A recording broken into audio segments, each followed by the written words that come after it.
Le damos las buenas tardes a todas las personas que se nos están uniendo. Estamos en nuestro cuarto capítulo de Socialate, una tarde de ciencias. Mi nombre es Lucas Rocco, estudiante de Química y Farmacia de la Universidad de Valparaíso. En esta ocasión tenemos un tema bastante interesante, tiene que ver con las vacunas, ¿no es cierto? Para ello tenemos a nuestra invitada de hoy, profesora Carolina Campos. Ella es académico de la Facultad de Farmacia de la Universidad de Valparaíso, de Medicina también, si no me equivoco, profesora. Sí, también hago clases de medicina.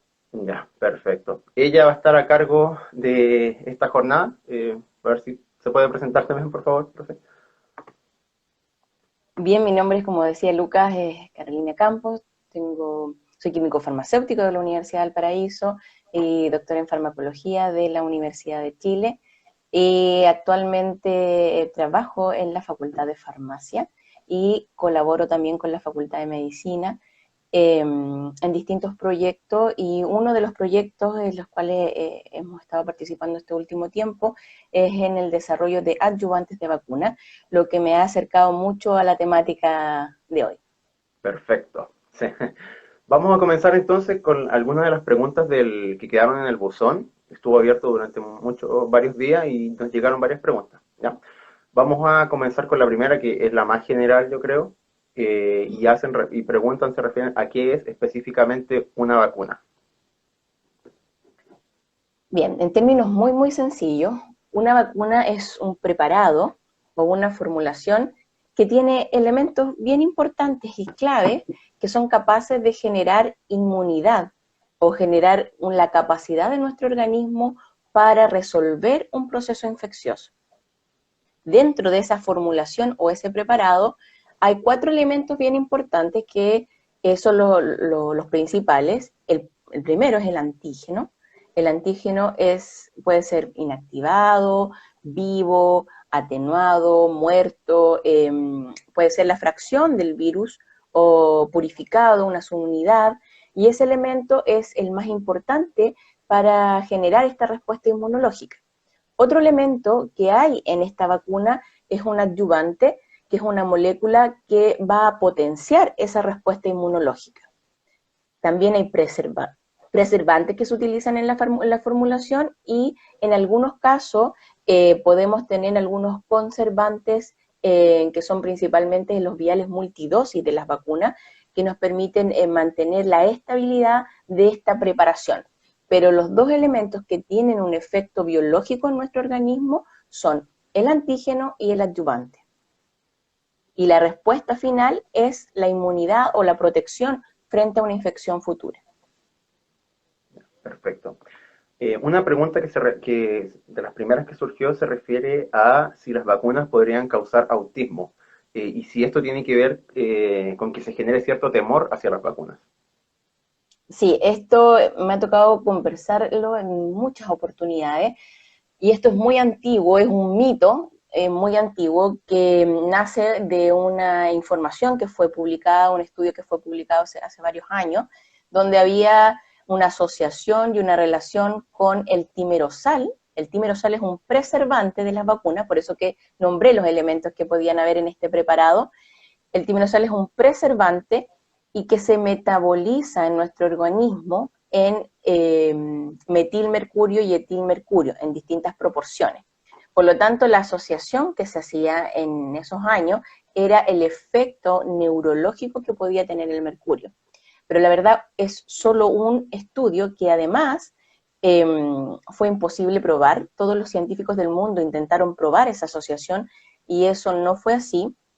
Por lo tanto, de hecho, la revista tuvo que sacar el artículo, y el médico que estaba a cargo del estudio perdió su licencia en Inglaterra, su licencia como médico, porque los estudios tenían muchos sesgos, tenían errores metodológicos, eh, además no era reproducible, por lo tanto se descartó la relación entre el autismo, nadie lo pudo probar tampoco, se, se descartó absolutamente la relación entre el autismo y las vacunas.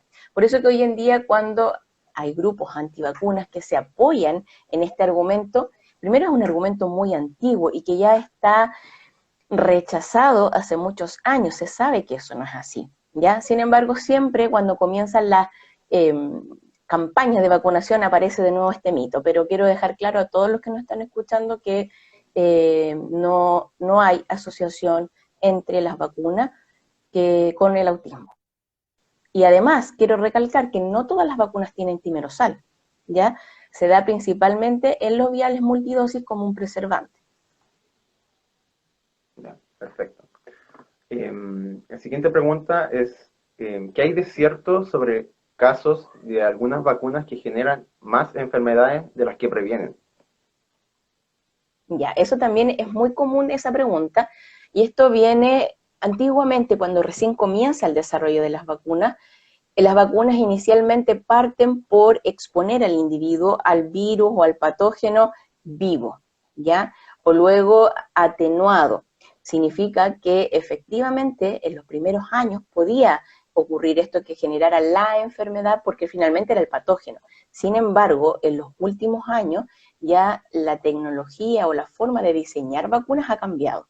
Y eso es importante dejarlo claro. Hemos evolucionado en el diseño de vacunas y hoy en día la mayoría de las vacunas son vacunas que pueden ser enteras o tener el patógeno entero, pero está inactivado, ¿ya? O muerto. Por lo tanto, es imposible que genere la enfermedad y menos otras enfermedades. Y otra forma de poner el virus en la vacuna o poner parte del virus en la vacuna es a través de la purificación de partes de este virus o fracciones de este virus, que puede ser por diferentes tecnologías, pero además en ese caso ni siquiera está el patógeno, sino que es una proteína, por ejemplo, una proteína de superficie o de la cápside que puede estar en la vacuna, por lo tanto solamente es una señal para despertar a nuestro sistema inmunológico, para gatillar una respuesta o generar una respuesta al sistema inmune, pero no va a generar la enfermedad.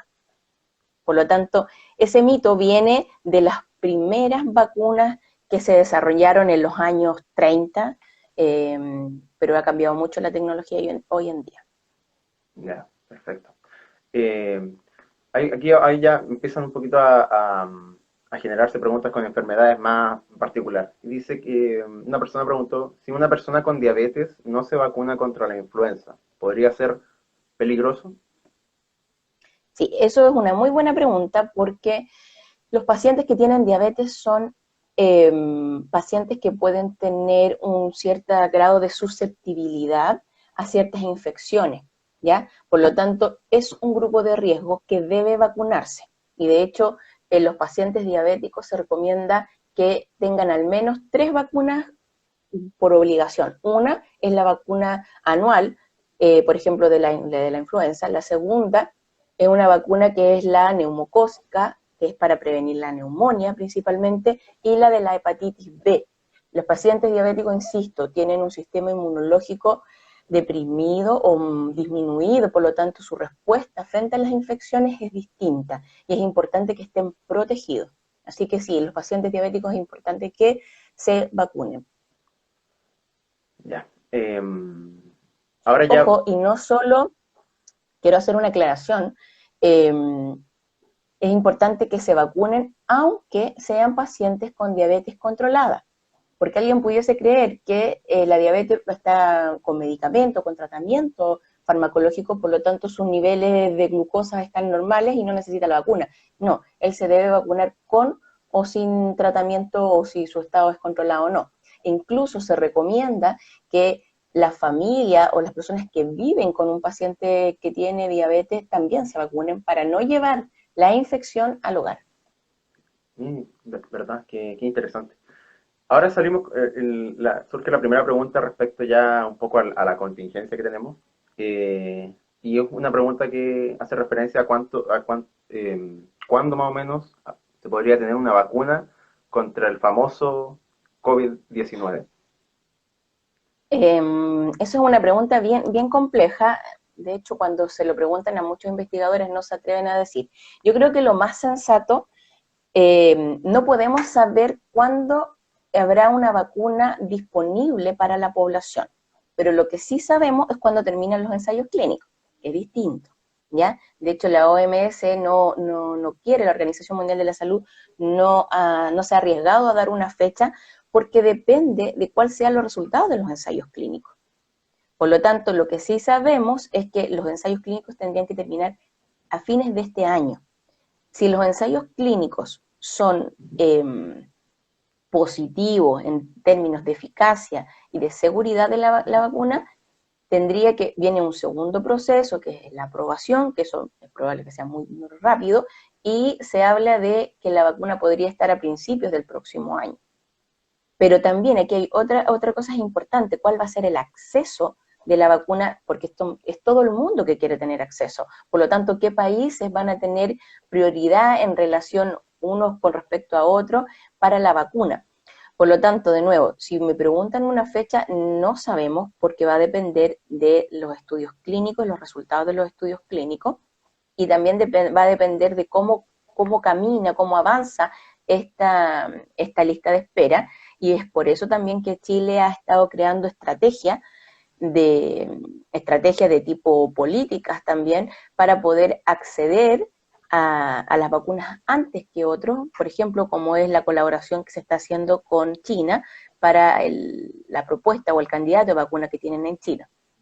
Entonces, lo que sí sabemos, insisto, es que a finales del 2020 podrían estar terminando estos ensayos clínicos y ahí podríamos saber si es que hay algún candidato. Ojo que hay una vacuna que está aprobada, que es justamente la que está en China, pero está aprobada sin haber realizado la fase 3, ¿ya? Y eso es una excepción a la regla, y es porque en China se aprobó esta vacuna para ser evaluada en los militares en una población restringida, voluntaria.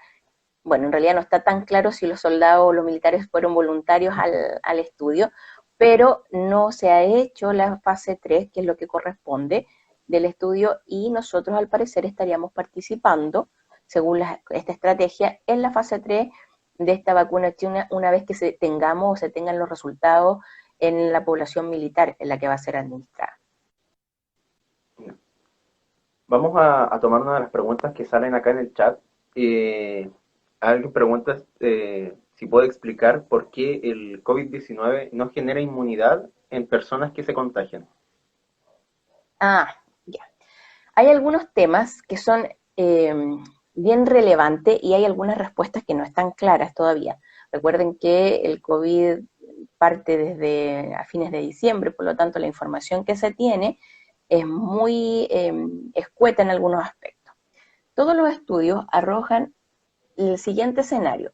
En los pacientes, por ejemplo, que se han contagiado efectivamente con el virus y hay una proporción que es sintomático y una proporción que es asintomático, pero existe un porcentaje pequeño que no genera anticuerpos. Y hay otro porcentaje que los genera, pero hasta 40 días después, que es muy distinto a lo teórico. Lo teórico es que luego de una infección, los anticuerpos aparezcan en circulación luego de 2 semanas a 3 semanas. Sin embargo, se han reportado personas que generan o se detectan los anticuerpos hasta 40 o 60 días posterior, ¿ya? Los mecanismos por los cuales pudiese estar retardado este proceso no están claros, ¿ya? Y el problema aún mayor que tenemos es que los pacientes sintomáticos, dentro de los pacientes sintomáticos también hay un porcentaje incluso un poco más alto que no genera anticuerpos. Entonces eso genera varias preguntas. La primera, si alguien se contagió y no presentó síntomas, ¿está protegido frente a una nueva infección? En teoría, y lo que dicen todos los científicos que han participado en estos ensayos, es que no lo podemos asegurar. Es decir, si no hay anticuerpos circulantes, no podemos asegurar que esa persona no se va a reinfectar. Por lo tanto, aunque haya sido positivo en un PCR y luego a través de los ensayos de detección de inmunoglobulinas está negativo, no podemos o no tenemos certezas que no se vuelva a infectar, por lo tanto tiene que seguir cuidándose y manteniendo todas las medidas sanitarias, ¿ya? Ahora, el otro caso es el paciente que sí generó anticuerpos. Desde el punto de vista teórico, un paciente que genera anticuerpos estaría protegido. Pero tenemos una experiencia tan corta que todavía no sabemos por cuánto tiempo podrían durar esos anticuerpos circulantes. Hay algunos estudios que han demostrado que al cabo de los 2 meses ya cae la curva de anticuerpos. Sin embargo, necesitamos hacer estudios con determinaciones por lo menos hasta 1 año para saber cómo es la dinámica de la liberación de anticuerpos. Por lo tanto, todas aquellas preguntas en torno a esto aún no están claras. Se necesita hacer estudios en relación, y lo más importante, y voy a ocupar esta instancia para aclarar 2 cosas a todas las personas que nos están escuchando. Los test rápidos han generado un gran problema sanitario en nuestro país. Los test rápidos entregan una información que se malinterpreta. Los test rápidos entregan una información sobre los anticuerpos, no es tampoco un test tan confiable. Sin embargo, lo peor que se ha cometido es que empresas, por ejemplo, han comprado estos test rápidos para asegurar la inmunidad de sus empleados, y eso es un error. Piensan que si el test rápido da positivo, esa persona tiene que hacer el PCR y se tiene que ir a su casa. Y al revés, que si está negativo, está protegido, y eso es un error muy grave, porque recordemos que el PCR logra detectar el virus, la presencia del virus, por lo tanto nos habla de la infección. En cambio, las inmunoglobulinas aparecen posterior y nos hablan de protección, y además de que ya no está el virus. Por lo tanto, si un test rápido da positivo, por supuesto que el PCR es altamente probable que dé negativo, porque la infección ya pasó. Por lo tanto, insisto en esto porque hay muy mala información, mala interpretación de lo que sirven los test rápidos. Lo he escuchado en varias oportunidades, personas que me dicen, no, yo sigo trabajando porque el test rápido me da negativo.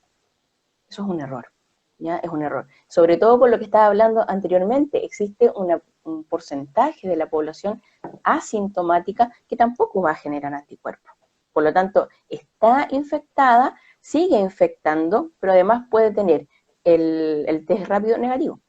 Entonces, ojo con eso, cuidado con la mala interpretación, la mala información que hay acerca de estos test rápidos. Yo creo que nos han generado mucho problema en no seguir las medidas sanitarias que se nos han instaurado en nuestro país, y tomar, por decir, medidas por cuentas propias, como de ir y comprar estos test y tomar decisiones en base a estos test. Eso. Que acá aparece otra pregunta acá en el chat, dice, ¿qué factores influyen en la periodicidad de la administración en las diferentes vacunas? Eso también es bien importante. Cuando se prueba una vacuna, lo más importante es determinar si esa vacuna es capaz de generar anticuerpos, ya, por un lado, pero además si esos anticuerpos son capaces de prevenir la infección, y por cuánto tiempo, ya, que tiene relación con la eficacia de la vacuna, qué tan inmunogénica es la vacuna. Cuando la vacuna genera anticuerpos, pero en el tiempo esos anticuerpos van disminuyendo, por lo tanto la persona va quedando desprotegida, es necesario que haya una segunda dosis o una tercera dosis. Por ejemplo, hay una vacuna que nosotros en Chile la llamamos DTaP, que se pone a muy temprana edad, desde los 6 meses, y luego tiene repeticiones seriadas, y una vez que pasamos el calendario, las personas debiesen colocar esa vacuna o administrarse esa vacuna cada 10 años. La DTaP es contra difteria, tétanos y pertusia, que es la tosferina o la tos convulsiva, y se recomienda que cada 10 años se debiese actualizar esa vacuna. Sin embargo, eso no se hace, ¿ya? Eso es, una vez, incluso hay mucha gente que no sabe si alguna vez la recibió. Hoy en día eso ha mejorado muchísimo porque existe un control de la vacunación. Todos los niños que entran en el programa de vacunación, hay un registro universal. Es decir, el niño que se vacunó en Antofagasta, si luego se vacuna en Valparaíso, hay un sistema en el que ven cuáles fueron las vacunas históricamente que se han realizado. Obviamente, hace muchos años eso no existía y por lo tanto mucha gente no sabe si se vacunó o no. Hoy en día hay un mejor registro, por lo tanto sabemos cuántas dosis tenemos de la vacuna. Por lo tanto, cuántas dosis y la periodicidad que tiene que tener la vacuna depende de la eficacia que tenga en generar anticuerpos y cuánto tiempo estos anticuerpos se mantienen circulando y son efectivos o eficaces para proteger de una nueva infección. Preguntan si en ese caso entonces es más eficiente, volviendo al tema del COVID, crear una vacuna en vez de tratar la sintomatología y esperar que el virus pase por sí solo, entre comillas. No, Vendría y siendo más aquí conveniente. no, siempre lo más conveniente es que logremos obtener una vacuna, porque la vacuna está orientada a prevenir la infección. Tratar los síntomas en una persona, en un adulto joven, sano, tratar los síntomas es sencillo. Probablemente paracetamol, cuidado, resguardo. Pero tenemos una población, la población adulto mayor, que es la población que puede morir a causa del virus, no está protegida si tratamos los síntomas. Por lo tanto, ese pensamiento o esa lógica no evita las muertes.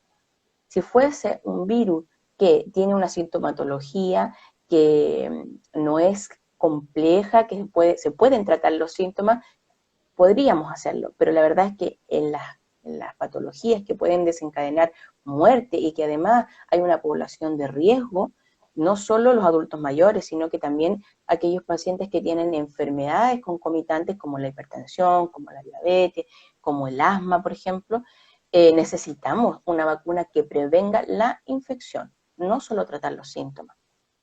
Así que eso sí es una respuesta rotunda. Lo que sí, el tiempo en que nos demoremos en encontrar esta vacuna y en que se desarrolle, que sea eficaz y segura, es necesario tener alternativas terapéuticas para el tratamiento. De hecho, la OMS en una última reunión que hubo, llegaron al acuerdo que los tratamientos que podrían estar incluidos o en el abordaje, según la evidencia científica, son algunos antivirales que han demostrado, ojo, han demostrado no que disminuye la mortalidad, pero sí que puede disminuir los días de hospitalización de un paciente, la dexametasona, ya principalmente por el mecanismo inflamatorio que se ha encontrado asociado a la patología. Incluso la dexametasona ha demostrado tener buenos resultados en las etapas iniciales de la infección, pero ningún tratamiento es preventivo. Eso también es importante. Nadie puede prevenir con un medicamento la infección. Los medicamentos son principalmente en el tratamiento una vez que ya el paciente se ha infectado. Y tampoco son cura, no significan la cura de la infección. Otra cosa importante, Lucas, recordemos que el virus, una vez que ingresa a nuestro organismo, se replica, utiliza la maquinaria, se replica y genera daño. Sin embargo, tiene un ciclo. Luego el virus muere y efectivamente se va. El problema complejo de este virus son las consecuencias clínicas que deja en el paciente, siendo la más importante las muertes que vemos. ¿Ya? Por lo tanto, siempre hay que pensar en eso, más que el virus efectivamente se va o se elimina de nuestro organismo, muere, las consecuencias clínicas quedan en el paciente. Una Y pregunta es que, lo que ha desencadenado la mortalidad, la alta mortalidad en el mundo. claro, y una pregunta que casi se me pasa de una compañera, pregunta si las inmunoglobulinas salen sí o sí después de la infección. Bueno, es lo que mencionaban hace un rato. Existen varios estudios, hay un porcentaje de pacientes que no genera inmunoglobulina. Se ha infectado, se cree, una de las posturas es que se cree que cuando la infección es leve y no genera sintomatología, es probable que no se generen las inmunoglobulinas o los anticuerpos, ¿ya? Pero no está demostrado, ¿ya? Hay un porcentaje que va en algunos estudios han mostrado un 5%, en otros estudios han llegado a mostrar un 20% de individuos que se han infectado, es decir, PCR positivo, y la inmunoglobulina no aparece ni a las 2 semanas, ni a las 3 semanas, ni al mes, ni a los 40 días, y no, al parecer, no lo genera. ¿Ya? Esto todavía está en estudio porque tendríamos que esperar un año, al menos, para saber si efectivamente no se generaron inmunoglobulina en esos individuos asintomáticos. Aquí otra preguntan si sirve hacerse el test de inmunidad una vez pasada la infección. Una vez que pasó la infección, yo podría, de hecho se hace, pedir inmunoglobulina. De hecho, lo lógico es que si pasaron 2 semanas de la infección, no tiene sentido. Se pide una PCR de salida a veces para ver si se negativizó. Y es importante saber si se generó efectivamente inmunidad, pero ojo ahí, que como esto es tan reciente, tampoco tenemos la certeza de que la generación de anticuerpos nos mantenga completamente protegidos. Es mejor que no tener anticuerpos, por supuesto. Si nosotros ponemos en la balanza la situación de haber estado infectado y no tener anticuerpos versus haber estado infectado y tener anticuerpos, tenemos mayor certeza con los anticuerpos circulantes, ¿ya? Pero los científicos no han querido afirmar, por decirlo así, que no puede haber riesgo de reinfección. De hecho, hubo hace poco el caso de un senador del cual se habló de que hubo una reinfección, estuvo positivo en primera instancia y luego apareció positivo. Siempre podemos tener varias dudas con respecto a eso, si efectivamente no generó inmunoglobulina y se reinfectó, o si quizá fue un falso positivo en la primera determinación. Eso tampoco lo sabemos. Claro.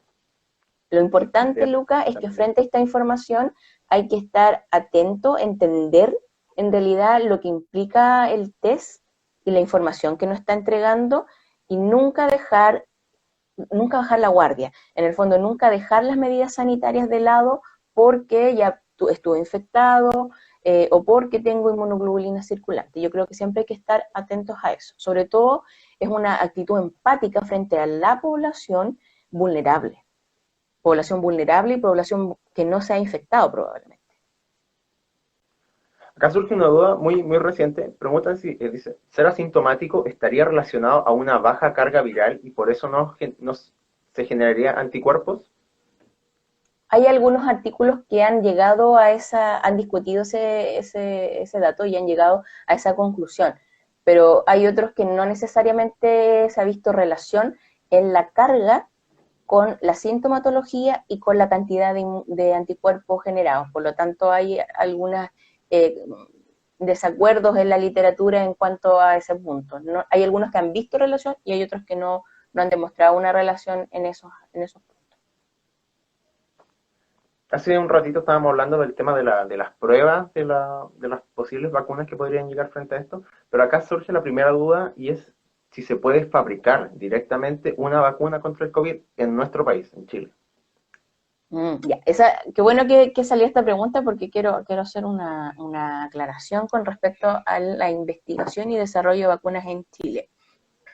Investigar sobre vacunas se puede hacer en Chile, ¿ya? ¿Y a qué me refiero a investigar? Encontrar un candidato, encontrar un antígeno, crear un antígeno. Recordemos que la respuesta inmunológica, y aquí lo voy a explicar en términos muy simples, o la vacuna, la creación de una vacuna, tenemos que pensar que es como un espía, ¿ya? Si nuestras células inmunológicas son soldados, por ejemplo, que deben prepararse para una guerra, la vacuna es nuestro espía.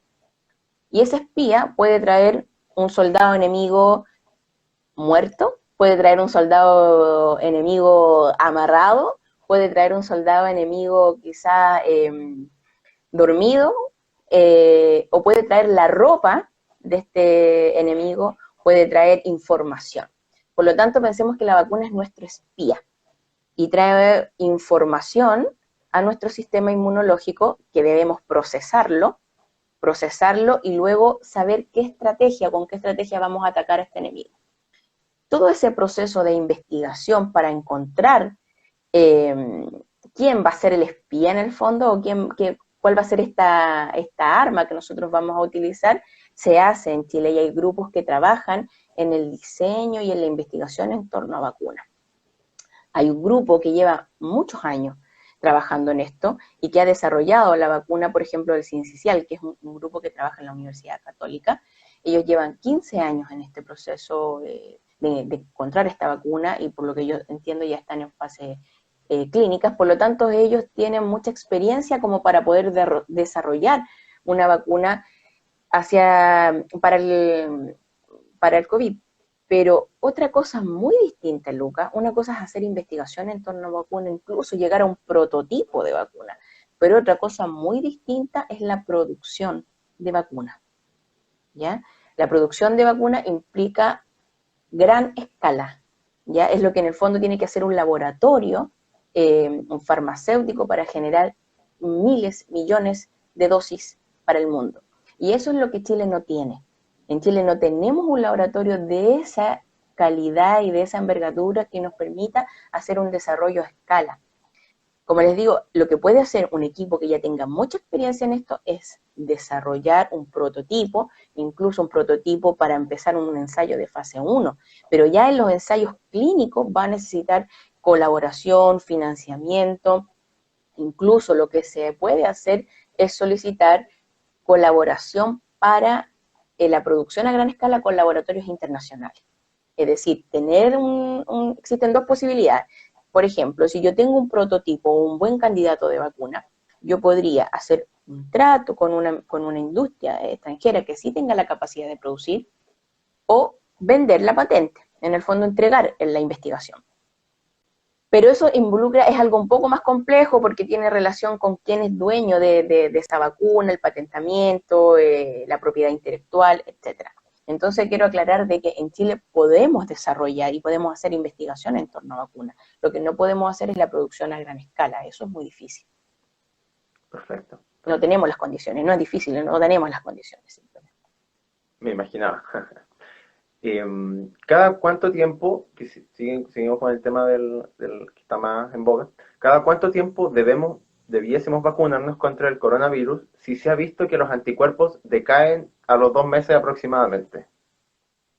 Bueno, esa pregunta viene un poco a englobar todo lo que estábamos conversando. Lo primero que para saber cada cuánto tiempo necesitamos un estudio a largo plazo para saber cuándo ocurre, algo que todavía no sabemos, cuándo ocurre el pic de anticuerpos, en qué momento nosotros vamos a lograr el máximo de anticuerpos y cuánto tiempo van a durar.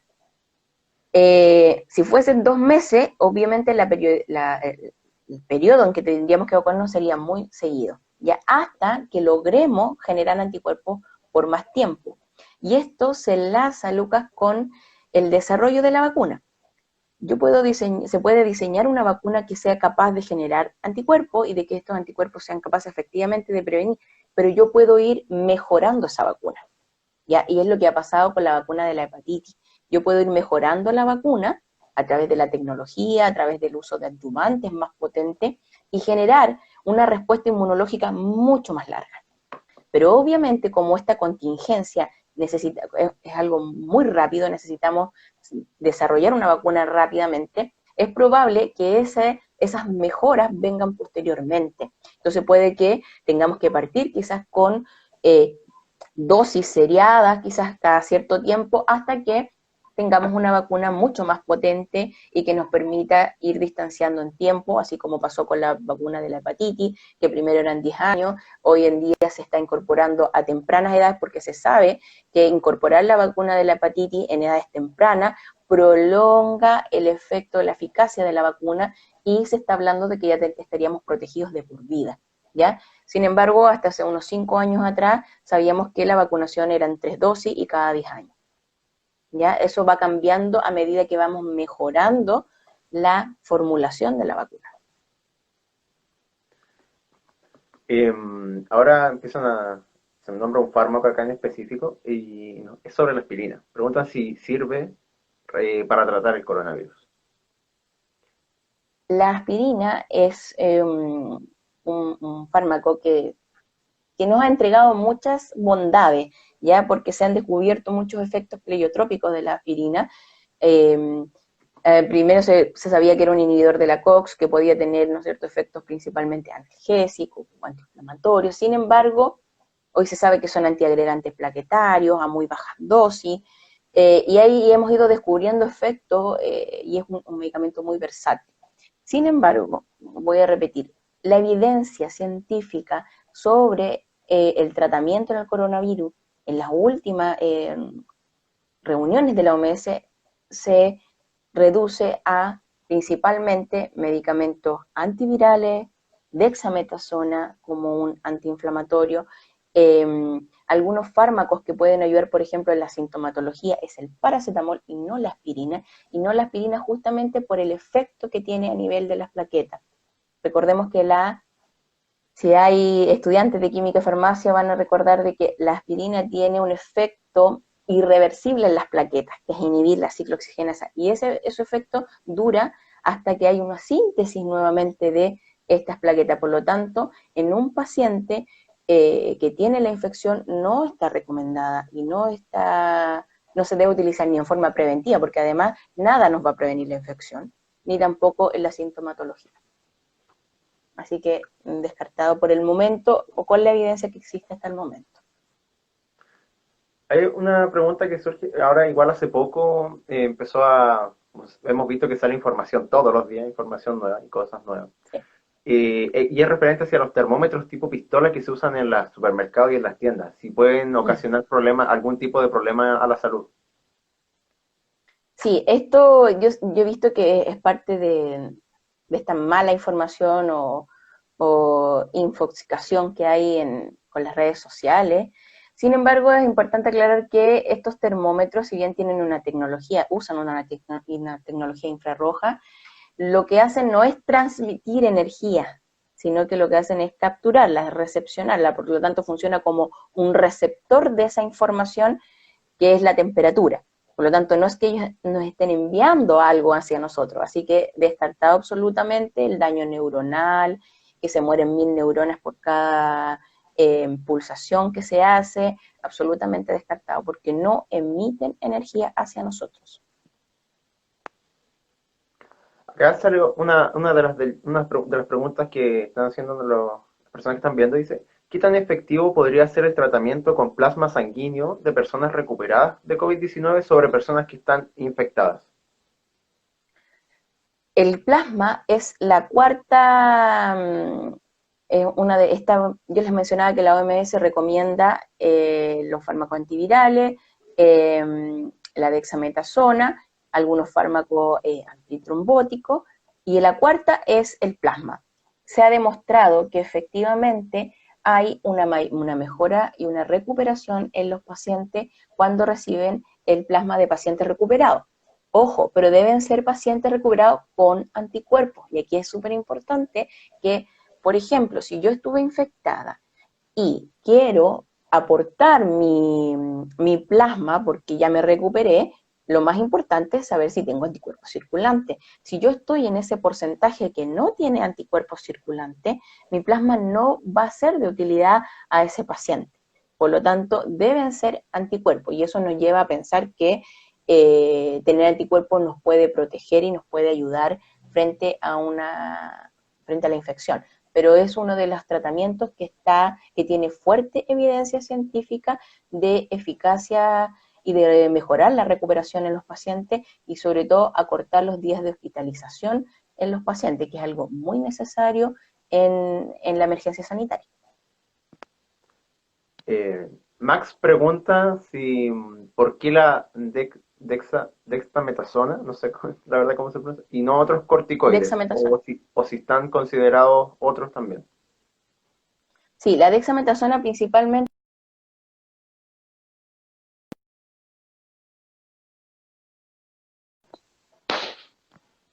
Sí, ¿Sí? volví. Creo que se Sí, fue la señal, ¿o no?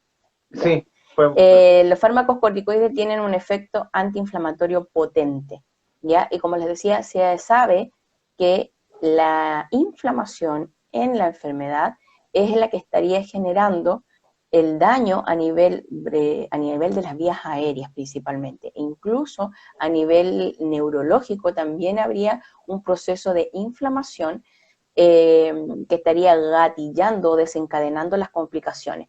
Por lo tanto, la dexametasona en etapa temprana, dado que es un potente antiinflamatorio, podría disminuir las complicaciones futuras del coronavirus. Em, Preguntan si hay algún tipo de evidencia de que la solución mineral milagrosa o los productos derivados del cloro sean de utilidad en este contexto? Ninguna evidencia científica, Lucas, para eso. Yo creo que este mito nace también un poco de creer que el cloro lo mata todo, y efectivamente el cloro, por eso desinfectamos con cloro, mata bacterias, virus, pero también es capaz de generar toxicidad y también es capaz de generar muerte celular. Por lo tanto, las aguas, aunque sean diluidas de cloro, además no tienen una especificidad. Recuerden que la vacuna, y eso es algo que quiero mencionar, tienen la virtud de que van a generar una respuesta específica para ese virus, ¿ya? En cambio, todo este tipo de medidas son para desinfectar superficies, elementos, pero en el momento en que tiene contacto con nuestro organismo, es altamente tóxico el cloro. Por lo tanto, no tiene ninguna evidencia científica. Perfecto. ¿Qué tan real es la utilización de chips o microchips en las vacunas? Yo sé que hay varias teorías de conspiración y que se cree un poco que todo esto es una conspiración y estamos viviendo una tercera guerra fría entre China y Estados Unidos, y así he escuchado muchas, así como lo del chip, pero la verdad es que desde mi postura científica es cero posibilidad. O sea, que esto hay que pensar en el mundo. Hoy en día existen aproximadamente 150 proyectos de vacuna. O sea, en todo el mundo hay 150 propuestas de vacunas, la mayoría que se encuentra en etapas preclínicas y el resto, que son 127 aproximadamente, y el resto que están en fase 2, en fase 1, en fase 2, en fase 3. Pensar que en las vacunas vendrían chips significa subestimar la ética y la calidad científica de todos esos grupos de investigadores. Por lo tanto, mi postura es rotunda con respecto a eso, y no creo en lo absoluto que algo así esté sucediendo. Implica muchas personas que están trabajando muy duro. Creo que es irresponsable, me parece que también es injusto para la gente que está trabajando día y noche por crear una vacuna, pensar que existe una falta de ética en el desarrollo que están haciendo y en el trabajo que están haciendo. Y ahí los compañeros en el chat preguntan, o sea, claro, en el chat preguntan si, ¿qué pasa con el tema de las redes, las 5G? También han ido como bien de la mano esas dos teorías, que el 5G y que tiene al parecer alguna capacidad de transmitir ese virus, las redes. Las redes sociales, no, o sea, No, no, las redes la verdad es 5G. que no, yo creo que en lo absoluto, no comparto. Yo siempre cuando, o sea, si me preguntan algo, me voy a basar en la evidencia científica que hay con respecto a las teorías. Hay algunas que podrán tener evidencia, pero la verdad es que esas ninguna. Por lo tanto, si no hay evidencia de eso, evidencia seria, contundente, yo la descarto. Ahora ya pasando un poco al tema del análisis que ha llevado el país, digamos, y el mundo en general respecto a esto, preguntan si cree usted que el trabajo periodístico sobre el avance en investigación de los tratamientos y vacunas ha causado de cierta forma falsas esperanzas y desinformación al respecto, como en el caso de las intoxicaciones por hidroxicloroquina, por ejemplo. Yo no culparía al trabajo periodístico. ¿Por qué? Porque cada uno tiene un rol en la sociedad, ¿ya? Y el periodista tiene el rol de informar todo. Es decir, hasta las preguntas sobre los chips, por ejemplo, es algo que surge. El periodista tiene la misión de mostrarlo, ¿ya? Ahora, quien hace el análisis, si eso efectivamente es o no es, por lo general es la población. Ahora, obviamente hay distintos tipos de periodistas. Hay periodistas que filtran el tipo de información según evidencia, y hay periodistas que lo muestran todo, muestran el lado A, B, C y D de lo que estamos viviendo. Más importante que es el manejo periodístico de la información. Yo creo que hay otros aspectos que han sido más relevantes en eso. Yo voy a contextualizar una situación. Cuando partió lo de la asociación hidroxicloroquina, acitromicina, comenzaron a llegar las recetas en las farmacias comunitarias y eran recetas indicadas por médicos. Por lo tanto, la información, una vez que se publicó el primer artículo francés, inmediatamente eran los médicos que empezaron en base a, a esa información a recetar la hidroxicloroquina y la acitromicina. Incluso esto sucedió antes de cualquier tipo de aprobación o recomendación que hubiese a nivel del país. Por lo tanto, no creo que ahí tenga relación la información que entregaban los periodistas, sino que es cómo hacemos el análisis de la literatura científica en una contingencia, ¿ya? Entonces hay que separarlo de la información a de quién realmente está tomando las medidas sanitarias. E insisto, hay otro problema más grave aún en esta pandemia, y es, primero, los test rápidos que se venden en todas partes de forma incluso clandestina, a altos precios, entregando información indebida, incorrecta, y la falta de apego a las medidas de sanitaria y el cumplimiento de cuarentena. Yo creo que esos dos aspectos han sido fundamental en el aumento que tuvimos en un momento de casos de infecciones y de muerte.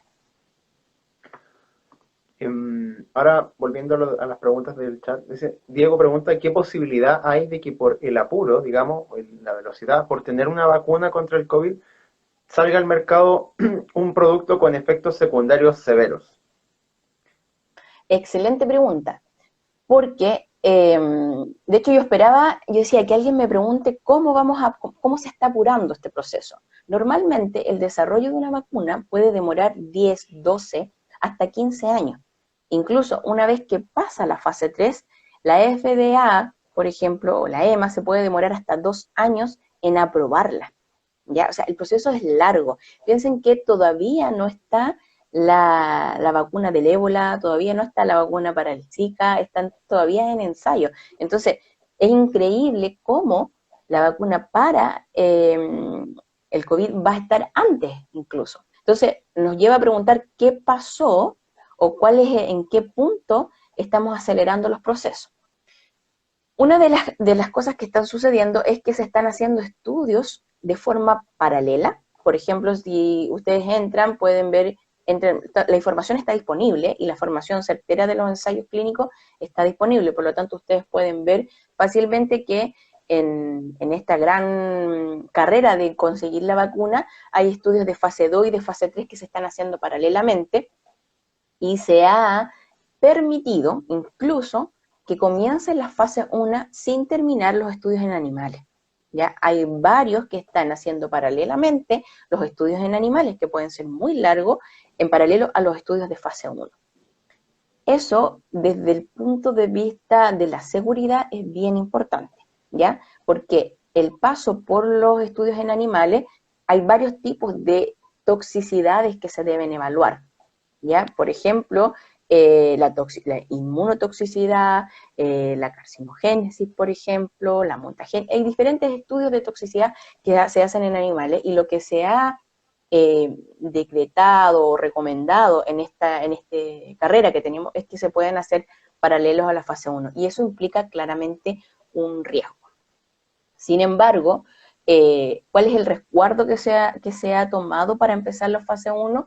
Es que al menos las respuestas inmunológicas no sean, porque el principal efecto lateral que pudiésemos ver en una vacuna, o lo que podría ser letal, es una respuesta inmunológica exacerbada, ¿ya? Que pudiésemos tener un golpe de citoquina, una respuesta inflamatoria exagerada, con muchas citoquinas circulantes. Por lo tanto, es eso el principal tope que pudiésemos tener en el caso de una vacuna. Por lo tanto, lo que se ha hecho en estudios de animales es ver y detectar ese proceso y empezar con la fase 1.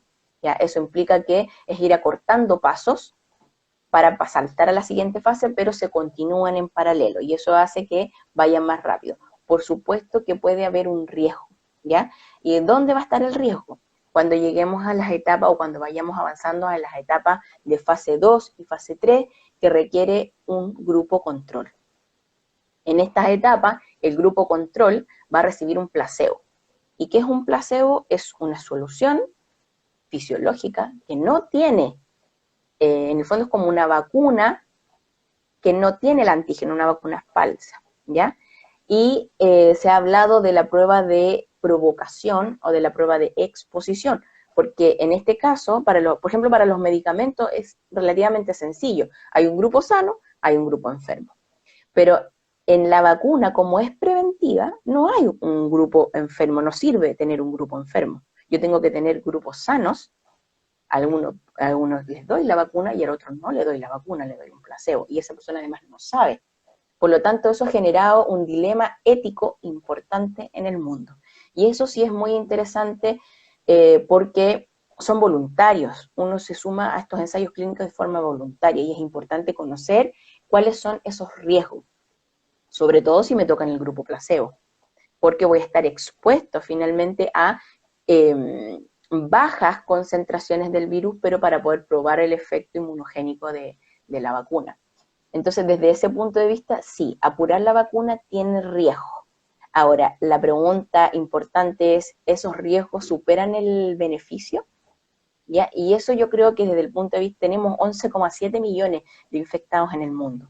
Por lo tanto, el beneficio que pudiese generar los riesgos es altísimo. Y según eso se trabaja, Lucas, se trabaja pensando en cuánta es la población que podemos salvar, en lugar de esperar 10 años de tener una vacuna con todas las pruebas y todas las aprobaciones. ¿Cuántos van a morir en 10 años que nos demoremos en hacer la vacuna? Entonces, es verdad, hay riesgo, hay un dilema ético y un tema que analizar, lo hay, pero el beneficio es muy alto también, ¿ya? Y eso está en manos de aquellas personas que están capacitadas para establecer este riesgo-beneficio. Preguntan acá en las preguntas de en vivo, ¿qué sucede con la ivermectina? Dicen que también la gente la está comprando mucho y la está al parecer administrando también. ¿Qué sucede ahí entre esa relación y el COVID? Sí, no hay también la evidencia que ha mostrado ivermectina no es rotunda hacia ni la prevención ni el tratamiento de la infección. En el caso de los antivirales que yo les mencionaba, que sí efectivamente hay buenos efectos o han habido buenos indicios, es el caso del Remdesivir, ya es el antiviral que está recomendado porque ese sí ha demostrado que hay disminución del número de hospitalizaciones pero lo que sí no disminuye la mortalidad, pero sí ha generado una muy buena eficacia. En el caso de ivermectina, la OMS no lo tiene considerado dentro del esquema terapéutico por falta de evidencia clínica, falta de evidencia de su eficacia. Por lo tanto, yo no lo recomendaría como parte del tratamiento ni menos de prevención. Menos de prevención. Y yo creo que ya esta va por en temas de tiempo, va a ser la última. ¿Cómo se podría combatir el tema de estas fake news, ¿cierto? Noticias falsas que salen sobre el tema del COVID y las vacunas en general. Y acá hay una bien interesante. ¿Qué le diría a la gente que dice no creer y que se niega a escuchar y tomar medidas de salud afectando a su entorno? Medida esta. Lo que ustedes están haciendo, chicos, es maravilloso. Es la mejor forma de combatir los mitos. Hay mitos, o sea, nosotros podríamos hacer muchas sesiones de diferentes mitos en torno a medicamentos, en torno a vacunas. Existen muchos mitos.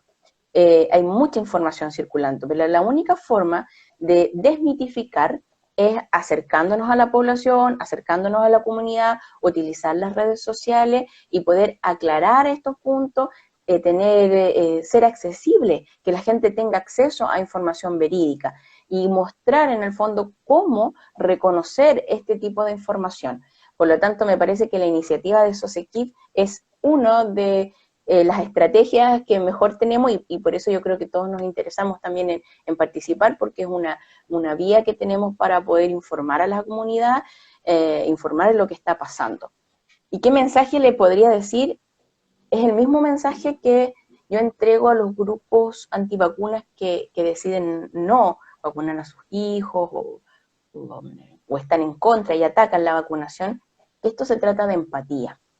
Si yo soy una persona sana y que probablemente no me voy a enfermar o no voy a tener una gran complicación ni con el COVID ni con cualquier otra patología, es sencillo tener una postura antivacuna o ser irresponsable, porque no hay un daño asociado.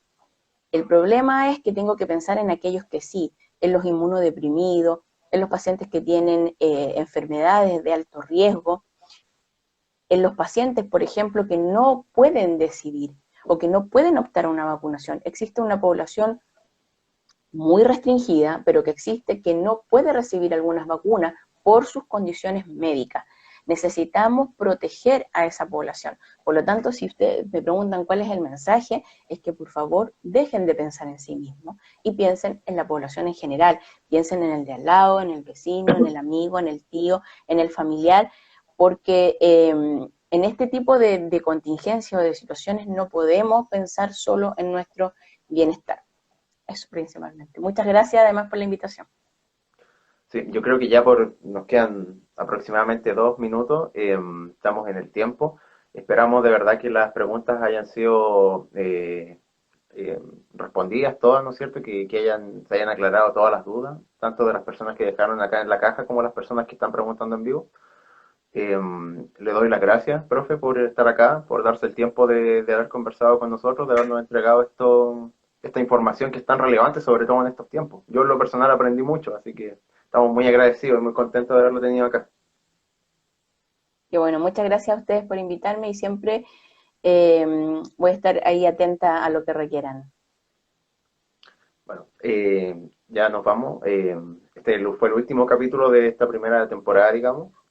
Así que les damos las gracias a todas las personas que nos vieron y eso, esperarlos y ojalá que nos volvamos a ver en una próxima ocasión.